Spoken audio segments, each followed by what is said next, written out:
Hello students, good morning. In this video we will discuss about class 7th. Class 7th में हमारा chapter चल रहा है chapter number 14. Chapter number 14 में हमने 14 एक्सरसाइज 14.1 कंप्लीट कर ली थी. आज हम सॉल्व करेंगे एक्सरसाइज 14.1 कंप्लीट हो गई और आज हमारा न्यू टॉपिक स्टार्ट होगा exterior angle of a triangle. जो एक्सटीरियर एंगल होते हैं ना ट्राइंगल के, उनके बारे में आज इसमें रीड करेंगे. तो चलो स्टार्ट करते हैं. फर्स्ट बोल रहा है consider a triangle A B C. आपको ट्राइंगल ए बी सी लेना है, जैसे इसमें ले रखा है A B C. If one side of triangle A B C से बी सी ना, एक साइड ले तो आप ट्राइंगल की B C is produced and X is any point of the ray B C. आपको क्या करना है, जो बी सी साइड है ना, इसको क्या करना है, बढ़ाना है, यानी आगे ले जाना है. जैसे कि इसने आगे कर रखी है ना, ऐसे रे बनानी है आपको बी सी आगे तक. और इस रे का नेम क्या डालना है, बी एक्स. क्या नेम डालना है, B X. Then triangle A C X. तो क्या बन गया, ट्राइंगल ए सी एक्स. ये क्या बन गया, triangle A C angle A C X. क्या बन गया, ये angle A C X is called the exterior angle of triangle A B C. जो ये बना है ना एंगल ए सी एक्स, इसको क्या बोलेंगे हम, एक्सटीरियर, यानी बाहर वाला ट्राइंगल बोलेंगे. किसका, ए बी सी का. तो आपसे पूछे कि ट्राइंगल ए बी सी का एक्सटीरियर एंगल कौन सा होगा, ये वाला ए सी एक्स. तो ट्राइंगल ए बी सी का एक्सटीरियर एंगल होगा triangle A C S X. उसके बाद नॉट एट सी पे, कहाँ पे होगा ये, कहाँ बन रहा है, सी पे. कहाँ बन रहा है ये, सी पे.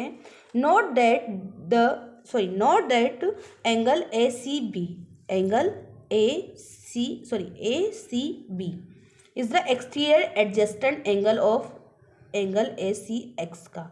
जो आपका एंगल बन रहा है ना, जो ए सी बी है ना, ए सी बी, यानी ये वाला एंगल क्या होगा, इस वाले एंगल का, बाहर वाले एंगल का क्या होगा, एक्सटीरियर एडजस्टेड एंगल होगा. जो बाहर वाला एंगल है ना, एक्सटीरियर एंगल, उसका जो ए सी बी यानी उसके पास वाला एंगल क्या होगा, उसका एक्सटीरियर एडजस्टेड एंगल होगा. एक्सटीरियर एडजस्टेड एंगल होगा. Other two angle B and angle A and B, angle B are not the exterior adjusted angle. ये वाला तो जो इसके पास है ना, वो तो क्या होगा, इसका एक्सटीरियर एंगल होगा. लेकिन ए और बी एक्सटीरियर एंगल नहीं होंगे. सिर्फ कौन सा होगा, जो इसके पास है ना, वही क्या होगा, एक्सटीरियर एंगल होगा. Angle A and angle B are called the interior opposite angle. जो एंगल ए और एंगल बी होंगे ना, वो क्या होंगे, इसके इंटीरियर अपोजिट एंगल होंगे. क्या होंगे, इंटीरियर अपोजिट एंगल होंगे. corresponding to exterior angle ACX. Similarly, if AC is produced and Y is point on ray AC. ऐसे ही आपको अगर आप AC लाइन को बढ़ाते हो तो कौन सा एंगल मिलेगा आपको, एंगल BCY. कौन सा एंगल मिलेगा, एंगल BCY. ये देखो ये बोल रहा है, तो अगर आप AC को बढ़ाते हो एक लाइन को, तो हमने यहाँ Y डाल दिया, तो कौन सा एंगल बनेगा इससे, एंगल BCY बनेगा. Is also exterior angle of triangle A B C. जो ट्राइंगल ए बी सी का क्या होगा, हमेशा बाहर वाला एंगल यानी एक्सटीरियर एंगल होगा.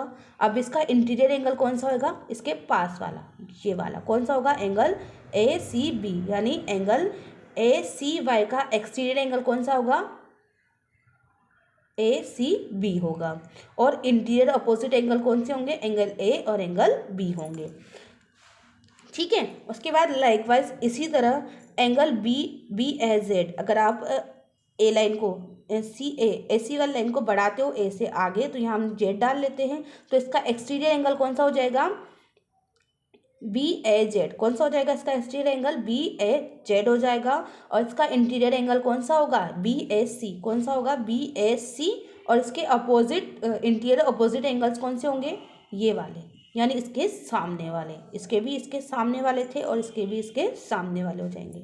ऐसे ही आप बी सी की लाइन इधर बढ़ाते हो बी की तरफ बनाते हो, तो कौन सा एंगल बन गया आपके पास, ए बी एम. कौन सा बन गया, ए बी एम. तो इसका इंटीरियर एंगल क्या हो जाएगा, ए बी सी. कौन सा हो जाएगा, ए बी सी. और इंटीरियर अपोजिट एंगल कौन से हो जाएंगे, इसके सामने वाले कौन से, एंगल ए और एंगल सी. ठीक है. तो ये कौन सी प्रॉपर्टी हो गई आपके पास, प्रॉपर्टी 2.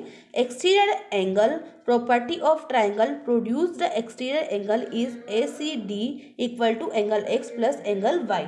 यानी जो बाहर वाला एंगल होता है ना, एक्सटीरियर एंगल, वो उसके अपोजिट एंगल्स के सम के बराबर होता है. यानी एक्स और वाई दोनों की जो दोनों किसके इक्वल होंगे, एक्सटीरियर एंगल के इक्वल होंगे। इसका अपोजिट एंगल क्या हो गया, एक्स और वाई, एंगल ए और एक्स वाई, एंगल ए और एंगल बी हो गया ना इसके अपोजिट एंगल। तो इन दोनों का सम किसके इक्वल होगा, इसके बाहर वाले एंगल के इक्वल होगा। तो ये हमारी प्रॉपर्टी बन गई कि एक्सटीरियर प्रॉपर्टी ऑफ ट्राइंगल, जो एक्सटीरियर प्रॉपर्टी है ना ट्राइंगल की, वो हमें बताती है कि एक्सटीरियर एंगल किसके इक्वल होता है, उसके अपोजिट इंटीरियर एंगल के इक्वल होता है। जिसके अंदर वाले एंगल है ना अपोजिट, यानी उसके सामने वाले जो एंगल है ना उनके सम के बराबर क्या होगा, बाहर वाला एंगल होगा। ठीक है, इसने प्रूव भी कर रखा है, देखो यहाँ पे angle X plus Y plus Z, यानी एंगल एक्स वाई और जेड इक्वल टू कितना होगा 180। हम जानते ही हैं कि ट्राइंगल्स के तीनों एंगल्स का मेजर हमेशा कितना होता है, 180 होता है। तो हम ऐसे भी बोल सकते हैं कि angle Z plus angle A C D, यानी ये वाला, ये बाहर वाला एंगल और ये अंदर वाला एंगल और ये बाहर वाला एंगल, इन दोनों का सम भी कितना होगा, 180 होगा। ठीक है, देख रखा है आपको angle X plus angle Y equal to 180 equal to angle Z plus angle A C D, यानी angle X Y plus Z equal to angle A C D. यानी आपको तो नॉर्मल सी बात है, आपको कोई कंफ्यूज होने की ज़रूरत नहीं है। सिर्फ आपको इतना ध्यान रखना है कि जो एक्सटीरियर एंगल होता है ना उसके अपोजिट एंगल, यानी उसके सामने वाले एंगल्स का सम हमेशा क्या होता है, उस एक्सटीरियर एंगल के बराबर होता है। जैसे कि ये एंगल दे रखा है, इसका सम है 100, सॉरी इसका मेजर कितना है 100, तो ये इन दोनों के बराबर होगा, यानी ये 50 होगा और ये 50 होगा। तो 50-50 कितना हो गया 100, इन दोनों का सम किसके बराबर होगा, बाहर वाले एंगल के बराबर होगा। बस इतना याद रखने की आपको ज़रूरत है। इसके बाद एग्जाम्पल नंबर फर्स्ट दे रखा है आपको इसका, find the value of x in the following figure. आपको क्या करनी है, एक्स की वैल्यू फाइंड करनी है। तो देखो कैसे फाइंड करोगे, आपको दे रखा है ये एक एंगल दे रखा है और ये बाहर कितना दे रखा है, ये एक्सटीरियर एंगल दे रखा है आपको 72, और इसके अपोजिट एंगल कौन से, और ये वाला एंगल और ये वाला एंगल। तो हमें पता है कि जो अपोजिट एंगल का सम होता है ना वो बाहर वाले एंगल के बराबर होता है, यानी 4x plus 5x equal to कितना हो जाएगा 72x। 4x plus 5x equal किसके बराबर होगा, 72x के। तो 4 और 5 कितना हो गया 9x इक्वल टू 72। हम 9 को कहाँ ले आते हैं, यहाँ पे, तो 9 के टेबल में 72 आता है 8 टाइम। तो x की वैल्यू कितनी हो गई 8, x की वैल्यू कितनी हो गई 8। तो यानी अपना दे रखा है 4x, यानी 4 मल्टीप्लाई बाई एक्स की जगह क्या रख देंगे हम 8, तो 4 8 जा 32। तो इस वाले एंगल की तो वैल्यू कितनी आ जाएगी 32, और दे रखा है 5x, यानी 5 मल्टीप्लाई बाई एक्स, एक्स की जगह हमने एक्स की वैल्यू निकाली है 8, तो 5 मल्टीप्लाई बाई 8, 5 8 जा 40, तो ये हो जाएगा 40। अब देखो 40 प्लस 32 करो तो कितना आ रहा है 72, यानी इन दोनों का सम क्या होता है, इसके बराबर होता है। ऐसे आपको नेक्स्ट दे रखा है, इसमें दे रखा है कि ये बाहर वाला एक्सटीरियर एंगल तो कितना है 130 का, और ये दे रखा है 60 का, और आपको ये फाइंड करना है। तो हम जानते हैं कि इसके सामने वाले एंगल्स का सम इसके बराबर होता है, तो यानी 60 प्लस एक्स इक्वल टू कितना हो जाएगा 130। तो x प्लस 60 इक्वल टू कितना हो गया 130। तो हमें तो x की वैल्यू निकालनी है, तो x को यहीं रखेंगे और 60 को कहाँ ले आएंगे इधर। तो ये यहाँ किसका था प्लस का, इधर आके हो गया माइनस का। तो 130 माइनस 60 इक्वल टू कितना आ गया 70। तो यहाँ x कितना आ गया आप लोगों के पास 70। ऐसे आपको थर्ड वाले में दे रखा है कि ये ना एंगल बी तो है 40, एंगल ए है 87 डिग्री, और आपको एंगल एक्स निकालना है। क्या निकालना है, एंगल एक्स। तो हम जानते हैं कि जो एक्सटीरियर एंगल होता है ना ये बाहर वाला, यानी इस ट्राइंगल का एक्सटीरियर एंगल कौन सा हो जाएगा, ये वाला। इस एंगल, ये एंगल क्या होता है इन दोनों के बराबर होता है, यानी तो इसको क्या मान लेते हैं हम एक्स मान लेते हैं, या फिर एंगल ए सी बी बोल सकते हैं। तो angle A C B plus 45 equal to कितना हो जाएगा 87, यानी इन दोनों को प्लस करने पे कितना आएगा ये वाला। तो angle A C B plus 44 equal to 87। अब हमें एंगल ए सी बी निकालना है, तो 44 को कहाँ लिएंगे इधर, तो 87 में से 44 को लेस किया तो कितना बचा 43। तो ये वाला एंगल कितना आ गया हमारे पास 43।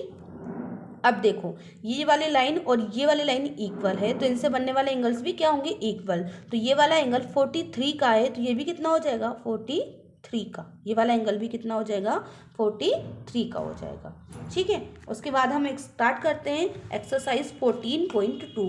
एक्सरसाइज 14.2 में फर्स्ट क्वेश्चन है आपका, इन द फिगर, आपको ये फिगर दी हुई है, the side of triangle PQR are the produced in a order, complete each of the statement given below। इन्होंने क्या करी, इनकी तीनों साइड्स को बढ़ा रखा है और आपको स्टेटमेंट देना है।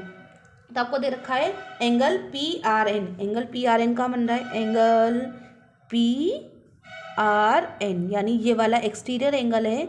तो इसके सामने वाले, यानी जो इसके सामने वाले कौन कौन से एंगल है इसका सामने का कौन कौन से एंगल बन रहे हैं हमारे पास, ये वाला और ये वाला, यानी एंगल इसने पहले से दे रखा है आपको RPQ, एंगल RPQ एक एंगल तो दे रखा है आपको, और एक और कौन सा हो जाएगा PQR, एक तो ये वाला और एक ये वाला, ये दोनों का सम किसके बराबर होगा, इसके बराबर। तो इसके सामने वाले एंगल कौन से होंगे, एक तो होगा RPQ और एक होगा PQR, ये राइट कर दिया। उसके बाद एंगल QPL, एंगल QPL कहाँ है, QPL यानी ये वाला एंगल। तो इसके सामने वाले एंगल इसके बराबर होंगे, तो इसके सामने वाला कौन सा है, ये वाला और ये वाला, यानी angle PQR plus angle PRQ, यानी ये दोनों एंगल आगे यहाँ राइट कर दिए। उसके बाद एंगल RQM, यानी ये M यहाँ पे है, ठीक है ना, ये वाला एंगल। तो इसके सामने वाले एंगल इसके बराबर होंगे, तो इसके सामने वाला कौन सा है, ये वाला और ये वाला, तो कौन सा बन जाएगा PRQ एंड एंगल QPR, इन दोनों से ये वाला एंगल बनेगा। तो इसमें आपको ये राइट करना है। मैं यहाँ पे जगह कम थी तो मैंने यहाँ पे राइट कर दिया, ठीक है।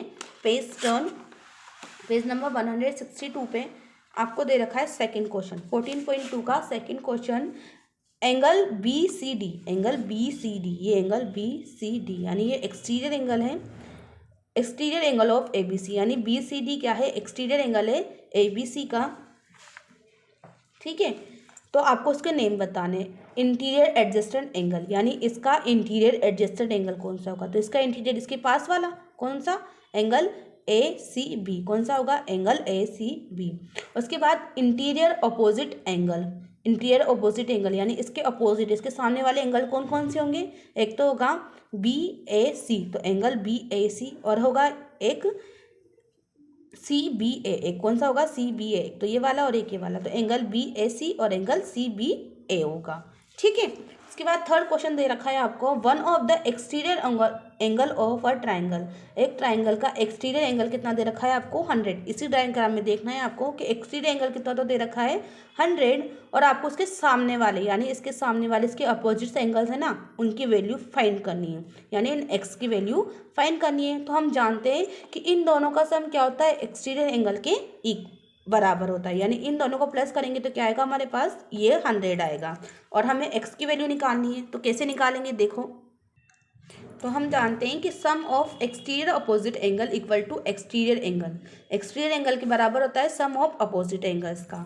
तो हमारा एक्सटीरियर एंगल कौन कौन से इसके exterior opposite angle, angle BAC और एंगल CBA, यानी ये angle BAC plus angle CBA, इन दोनों का सम किसके इक्वल होगा, 100 के। एक्सटीरियर एंगल कितना दे रखा है आपको 100 के इक्वल होगा, और आपको इन एंगल्स की वैल्यू क्या दे रखी है, x, देखो ये x दे रखी है, तो इसकी भी x प्लस x और x कितना हो गया 2x इक्वल टू 100, इसके बराबर होगा।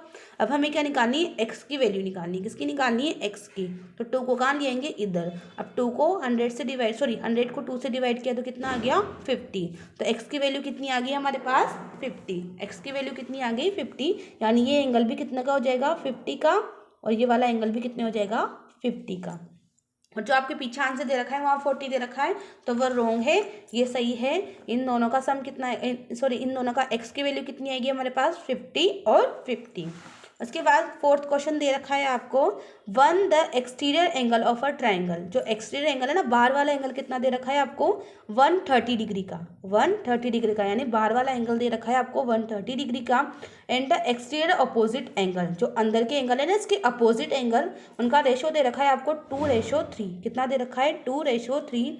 Find the angle of triangle, आपको ट्राइंगल्स के क्या करने हैं, एंगल फाइंड करने, ट्राइंगल्स के क्या करने हैं, एंगल फाइंड करने। तो देखो कैसे फाइंड करेंगे, आपको दे रखा है फर्स्ट में, देखो जो दे रखा है उसको राइट कर लो। एक्सटीरियर एंगल दे रखा है 130 डिग्री, यानी बाहर वाला एंगल जो बाहर होता है ना वो कितना है 130 डिग्री का है। एक्सटीरियर अपोजिट एंगल का रेशो दे रखा है 2:3, कितना दे रखा है 2:3। तो हम इन दोनों को प्लस कर लेंगे, 2 + 3 = कितना आ गया 5 आ गया। उसके बाद हम जानते हैं कि sum of exterior angle equal to कितना होता है, एक्सटीरियर एंगल यानी जो बाहर अपोजिट एंगल का जो सम होता है वो किसके बराबर होते हैं, एक्सटीरियर एंगल के बराबर होता है। तो हमें दोनों एक्सटीरियर एंगल निकालने हैं, तो हम कैसे निकालेंगे, one exterior opposite angle equal to, first वाले को हम क्या मान लेते हैं, टू, फर्स्ट में क्या दे रखा है, टू, तो टू अपॉन इन दोनों का सम, इन दोनों का सम कितना है, टू और थ्री इक्वल टू फाइव, तो two upon five multiply exterior angle कितना दे रखा है, 130, तो 130, 5 से 130 को काटा, कितने टाइम में काटा, 26 टाइम में, तो 26 मल्टीप्लाई बाई 2, इन दोनों को मल्टीप्लाई किया तो कितना आ गया, 52, यानी वन एक्सटीरियर अपोजिट एंगल तो कितना आ गया, 52। उसके बाद अदर एक्सटीरियर अपोजिट एंगल निकालना है, तो देखो फर्स्ट वाला तो क्या माना था हमने, 2, तो सेकेंड वाला कितना हो जाएगा, 3, तो 3 अपॉन इन दोनों का प्लस, 3 और 2 का प्लस 5 अपॉन 5 मल्टीप्लाई बाय किससे निकालना है, 130 से, तो 130, वही 5 की टेबल से 130 कट गया 26 टाइम, 3 को 26 से मल्टीप्लाई किया तो कितना आ गया, 78, यानी वन एक्सटीरियर अपोजिट एंगल तो कितना है, 52 का, और सेकेंड एक्सटीरियर अपोजिट एंगल कितना है, 78 का।